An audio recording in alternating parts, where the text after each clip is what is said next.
all of these tournaments that happen during the week of Thanksgiving are awesome because it's the first opportunity for a lot of us to see ranked teams playing each other and back-to-back days, and they're playing in fun locations like the Lahaina Civic Center and dark ballroom in in the Bahamas and various other and an empty arena in Portland to honor the legacy of Phil Knight. My goodness. But all of these events are going on. We get a ton of data points from all of these ranked teams playing each other and losing, and there's an event like the Maui Invitational. There can only be one winner. So Arizona we love, but then like these other teams, oh my God, look at all the problems they have because they lost. Yeah. And we come out of it saying every team that won their tournament is a top 5 team. Yes. They have to be. Yes. And if they're not, you're a fraud for not putting them in the top 5. Because if they're not a top 5 team, then explain how they won. How could they have won? How could they have possibly won? And then every so often, you get the wise sages of college basketball, such as my father, such as Graham Couch. Those are the two. I'm really starting to subscribe to this. I agree. By the way, that say everybody pump the brakes. Until these teams play true road games, we don't know who they are. We don't really know who they are. It's easy for teams to go into empty arenas in Portland, Oregon, and win 3 games there. But can you beat Rutgers at the Jersey Mike's Center? Because I need to see it. Arena. I need to see it. I need to see that on tape. So anyway, what I'm saying, my big setup to all this is that there's a lot of stuff, there are a lot of different directions we can go. There's a lot of jumping off points we can take this thing, Tate. I think the best way to do it, I think we start with good guy, bad guy, because that's a good way to just distill everything into a nice, familiar segment for everybody. So I'm going to turn the floor over to you. Good guy, bad guy. I think we have a Kyle guy update too, by the way. I believe so. And Cal's guy. This is your segment. I have turned the segment all the way over to you. So I'm going to let you take the floor. Who is your good guy of the week? Yeah, it's really hard, in this time in college basketball because people forget North Carolina was number 1 coming into the season. They had a lot of hype. A lot of people like myself thought that they were going to be destined to go to Houston and win the national championship. But I'm a journalist, first and foremost, Titus. And, even though I went to North Carolina, even though I was born in North Carolina, born, bred, and dead, sometimes you have to be honest. Sometimes you have to be objective. Sometimes you have to be a capital J. My good guy of the week is head coach Hubert Davis. And Dean Smith said once upon a time, if you treat every situation as a life and death matter, you'll die a lot of times. Well, Mark Titus, consider me a dead man. I died this weekend. I saw you tweet that quote out, and I got to be honest, it triggered me because it's such a perfect defense mechanism. You can't argue it. You can't. And if you do argue it, you're a bad guy. BAD guy. Yeah. You just anytime Carolina loses, you're like, it's just one game. It's not life or death. Yeah.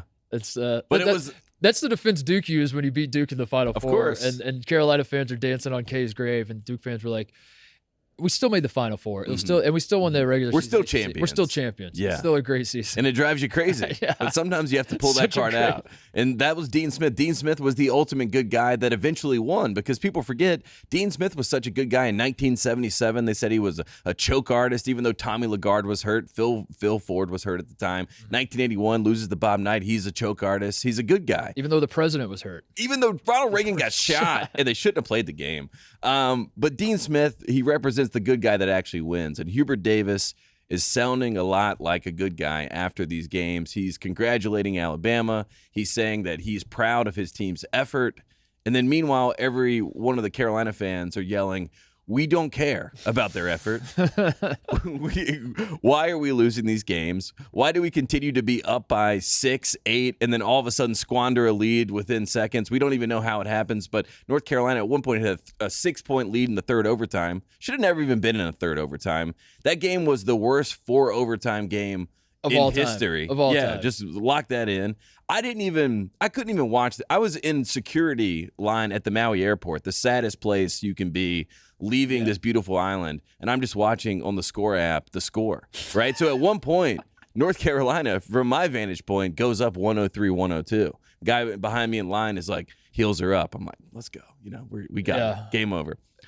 Look back at my phone, 102. You lost points. I lost points. Never in my life have I seen. We're going backwards. I've never seen points taken off the board. I have no idea how it happened. So I'm going through security. I will say, and I'm not saying it to troll you, it was a good call. They called it a goaltending, and it was a good call. I did not see. Yeah, I did not see the live but play. I sympathize with your point of view that it would be frustrating to refresh the score app. Just a man looking at a score app in a Maui security line. That's who I was at the time. And Hubert Davis, after Iowa State, right? You have this kid who comes in. He's averaging 17% from three. He averages 7 points a game. He goes by the name Caleb Grill. And he has, I haven't seen someone this hot since Tyrese Rice against North Carolina in 2009, who had 46. Malik Monk had 47, so maybe Malik Monk as well. Caleb Grill does not miss in this game. I watched the entire Iowa State game. After that game, you get gutted. You lose that game, but you're kind of like, okay, first Power 5 opponent. TJ Otzelberger did a great job coaching in that game. Tip of the cap. I look at Caleb Grill in the championship game. I'm like, wonder how Grill did, after he just went off against Carolina. Probably at 36, right? That's what you would think, right? He'd build on it. Maybe be MVP of the weekend. 1 point. 1 point. Who is this man? Who gave him powers that day? What is Mr. K up to? Has anyone seen him? He's like Severus Snape right now. He's like working the spells underneath the table for guys like Caleb Grill to destroy our program. But anyways, Hubert Davis remains optimistic. He remains positive. I really appreciate that. After what happened last season, you have nothing. Based on the data that we saw last year, you have to give him the benefit of the doubt, this team the benefit of the doubt. But at the same time, good guy of the week because he has been nothing but kind and sweet. I don't know what's happening behind the scenes. I don't know if that's what this team needs. I don't know if it is either. I don't know if it is either, Mark Titus. I don't that's know why he's good guy of the week. Yeah. And Dean Smith, this is how he lived his life. He was the ultimate good guy. He won games.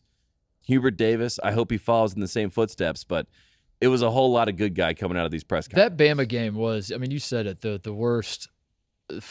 I did watch it. And yeah. it was. I wish I watched didn't. regulation, and then I had to go to the airport. So the overtimes, I didn't see any of the overtimes. Dude, that was some of the worst basketball. I was the opposite. I was watching Purdue Duke, and then I flipped over when Purdue. I can't wait to talk about that. Yeah, when Purdue was running away with it, I was like, all right, I'll go check out this close Carolina Bama game. Mm-hmm. And oh my God, both teams were just handing the game over to the other. Yes. I think there were. I went back and rewatched it.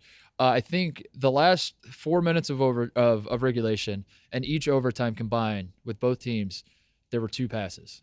The entire I'm kidding, but it felt that way. Yeah, but also it felt that way. Caleb Love, again, I'm watching the score app, and I just keep seeing the field goal attempts go 37. up. and look, I love Caleb Love, and it's not Caleb Love's fault. I don't put any blame on Caleb Love, but at some point, maybe we make a pass. I think that is my big takeaway after watching Carolina early in the season.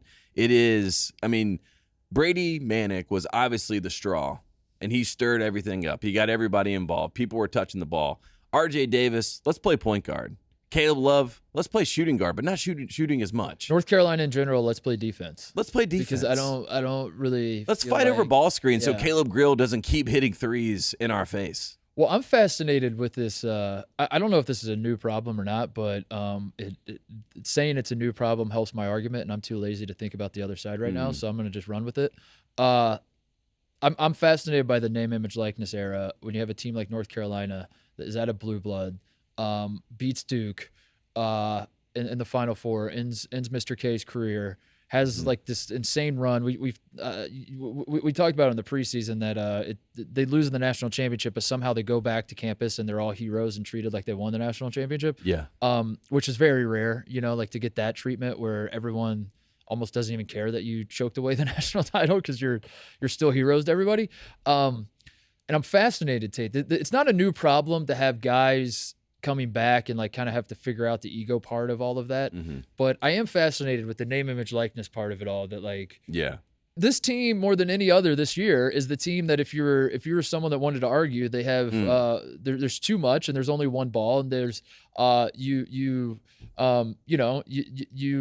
drop a crown in the locker room and you say only one of you can walk out of this locker room wearing the crown. Figure it out amongst yourselves. They'll be in there for months trying to figure it out. Yeah. Caleb Love and Baycott and basically just those two. It's basically just those two. We'll be arguing forever. Like they'll never figure it out. They'll die of starvation in that room trying to fight over who gets to wear the crown. Yeah. And it's all that's fascinating to me. Well, I think a lot of it too is, Garrison Brooks being preseason ACC player of the year once upon a time ruined a season, right? Because it was so egregious. And I think Armando Bacot being preseason ACC player of the year was something that a lot of people expected, but it also maybe rubbed Caleb a little bit the wrong way because Caleb is like, I should be the ACC preseason player of the year, which goes back to the straw. I think Brady Manick was the one guy that said, hey, everybody chill out. Yeah, not only everybody chill out, like I came here to win. Yeah. This is and Hubert's been preaching, he's preaching, this is Carolina basketball, and Brady Manick's like, this is what Carolina is supposed to do. We're supposed to win, and then all the talent kind of comes together. Right now, with even Bacot's ankle, which I think is still a question, he misses some of overtime. I look at this team and I'm ankle like, sprain history. I think it's still from the Final Four when the wood panel wasn't properly screwed in, or whatever. How many people are going to tear their ACL and come back and be 100%? Yeah, the time it takes Armando Bacot to get this ankle. Get this ankle right. Get him in the pool. Get that man in the pool. But I when I look at this team, I do think that Puff Johnson could be that straw. I firmly believe that. I think Pete Nance eventually will have to be a 5-man for this team, as we saw in overtime. That pass that he had on the out of bounds, he should never be the inbounder again after that. And granted, a lot of people were like, the Alabama guy is grabbed. One thing I will say, I didn't like the Carolina response as like the referees took this game away. No. We will not do that. No. We will not do that because we're the number 1 team in the country, and we're North Carolina. We're the number 1. We were the number 1 team in the country. Controversial opinion. If the tournament started tomorrow, I think Carolina's first 4 out. Your best win is James Madison, dude. No, Portland. Come on. Portland was a big win. No good wins. Portland's a good win. No quad 1 wins. College of Charleston's a good win. Add them up. Start stacking wins.